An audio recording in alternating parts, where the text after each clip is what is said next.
Gentlemen.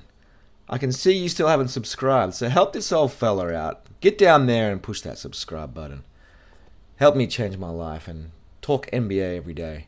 Because I want to talk today about the Phoenix Suns and Kevin Durant.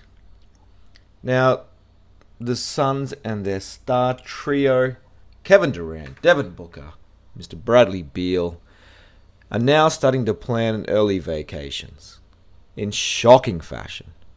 Phoenix has been swept out of the 2024 playoffs by the Timberwolves. I, like many others, did not see that coming until I watched the first game. The number 6 seeded Suns look completely outmatched by the number 3 seed Timberwolves, who won all 4 games by an average margin of 15.5 points. Now, even though you're the 3rd seed against the 6th seed, playoff basketball is different. It's a different type of animal. And the Timberwolves, I thought, would have been done by the Suns with Durant's experience and leadership. But he has once again shown us he doesn't have it.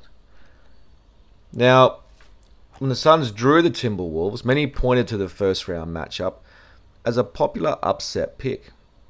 Despite holding the lower seed, the Suns opened as favourites to win the series, and Phoenix won all 3 of its regular season matchups with Minnesota. But they quickly found out that the playoffs are a different beast, but they were on the opposite side of it.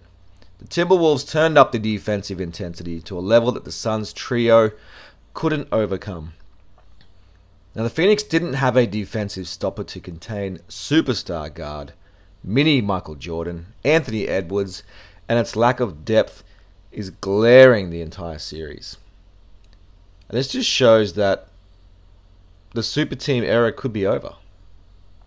The super team era could be over. Because what happens is you stack the top end, but you have no depth, and depth when it comes to playoffs is everything. Now, the Suns front office has to take a long look in the mirror to figure out how they'll make this work. Now, Frank Vogel is reportedly in the hot seat, but is it his fault if the players don't show up? Probably not. Is it his fault that he doesn't have a deep bench?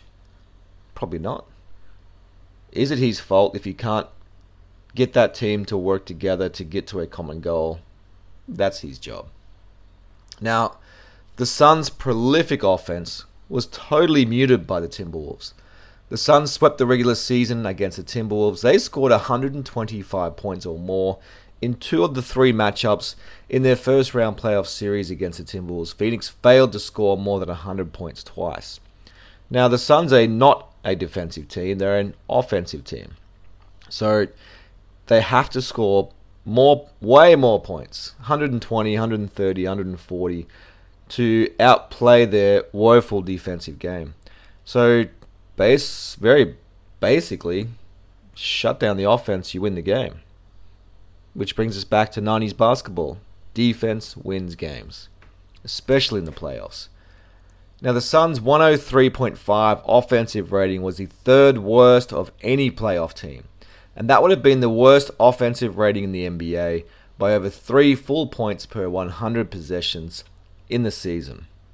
Now, plenty of credit goes to Minnesota's defense, which has been the best in the NBA all season, which is anchored by Defensive Player of the Year, probably for the last time before Wemby takes over, Rudy Gobert, who had plenty of help in the perimeter. Edwards proved he's one of the best 2-way players in the league. Plus they have Jaden McDaniels and Alexander Walker, who are lock-up defenders. Now, Booker averaged just 20.3 points per game heading into Game 4 before he finally broke through and hit 49. McDaniels and Alexander Walker never let him get into a rhythm early in the series, as the superstar guard looked as frustrated as he's ever going through the first 3 games. And if he did get past the clamped defenders on the perimeter, Gobert was just waiting in the middle, waiting for him anyway. So he was always going to have a tough time, Booker. And he doesn't have that mongrel in him, Booker, where he can really explode past that and elevate his game to another level. He doesn't have that in him. And the same goes for Beal, who has been a passenger pretty much most of the season. He averaged just 16.5 points per game for the series, had more turnovers and fouls than field goals made in the elimination game. Now this dude is on hundreds of millions of dollars. Had more turnovers, more fouls than field goals. Incredible. And now even Kevin Durant, who posted an efficient 26.8 points per game, ends as the third lowest playoff scoring average of his career. Edwards, who is now on the tip of everyone's tongue, before the start of the series said, now famously said, yes, they have KD, but we have Jaden McDaniels. And that may have seemed like a rational confidence in his teammate, but McDaniels proved it to be a prophecy. Now, the Suns' defense had no answer for Ant. Their unathletic defense, unenthusiastic defense, was never going to hold up against a 22-year-old superstar on a mission. Now, Vogel gave Beal the Edwards assignment, but it quickly became clear that wouldn't work. Booker, Durant, and Royce O'Neal all took turns, but none of those guys are going to be able to step up to Ant Edwards' level. The dude was on fire and an absolutely offensive and defensive machine. Confidence sky high. Interesting to see where Minnesota end up this playoff run. But defense was never Phoenix's calling card. Its 120.6 defensive rating ranked dead last. Absolutely last of any playoff team. And this is the guy, Booker, who wants to be in the greatest conversation. Durant, who wants to be in the GOAT conversation. These aren't stats or playoff series that you can have those conversations with those types of players. So the Suns' roster construction and lack of depth is the real issue. That's the real issue. Their offensive shortcomings and woeful defense, roster construction, and lack of depth are all their biggest flaws. Now the issue is, I don't see how they rebuild from that. Now, Vogel really only played and trusted, and this is important when you're going through the regular season, to build a deeper bench and give these guys minutes and teach them how to play in tough games.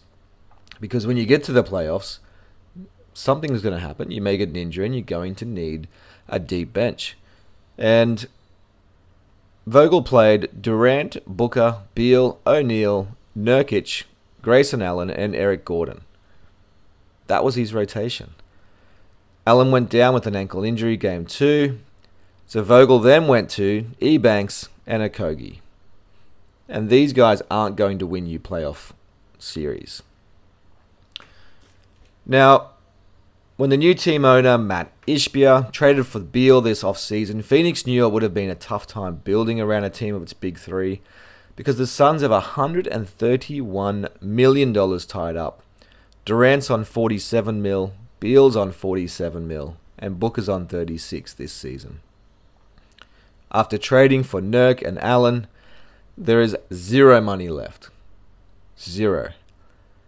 And as a result, Phoenix loaded up on $1 million players who are never going to crack rotation, and they didn't crack the rotation. And this is the issue. Now, the issue that Phoenix has is that Durant's on the hook till 2026. Beal is till 2027, which is phenomenal that he's making that money. And Booker is 2029, and they are all under contract until then. So the outlook for Phoenix looks just as bad as their season this season. So if you're a Suns fan, I hate to break it to you, expect more mediocre seasons and more woeful playoff runs for the next 3 to 5 years.